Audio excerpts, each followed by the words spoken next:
সাক্ষাৎ অনেক আউলিয়া কালাম করছেন, 10, 20, 30, 40, 50, 60, 70 বছর করছেন। তারপরে দেখা যায় কত সমস্যা।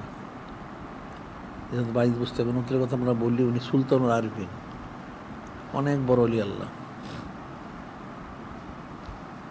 ওনার ইন্তেকালের পরে ওনাকে আল্লাহ ওনার কাছে পেশ করা হইল।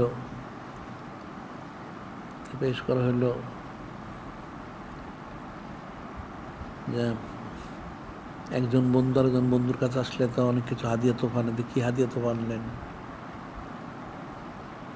উনি বললেন যে আল্লাহ পাক আয়াত বন্দিতে অনেক ত্রুটি আছে, তো তৌহিদ আমি এনেছি। তৌহিদ এনেছেন? হ্যাঁ। তা আল্লাহ বললেন আপনার লাইলাতুল্লাহ মানের কথা স্মরণ আছে? ওনার সেটা মনে নাই।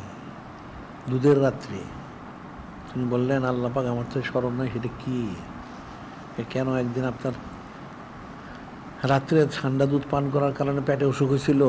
আপনার যারা মহব্বতের লোক তারা জিজ্ঞেস করেছিল আপনার কী হয়েছে, আপনি বলেছিলেন ঠান্ডা দুধ পান করার কারণে পেটে অসুখ হচ্ছে। তাহলে ঠান্ডা দুধের কি ক্ষমতা আছে? তোর গেল কোথায়?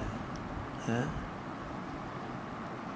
এত বড় অলি আল্লাহ তো সব শূন্য হয়ে গেল এখন। ওনাকে এক লোক জিজ্ঞেস করলো, হুজুর আপনার বয়স কত?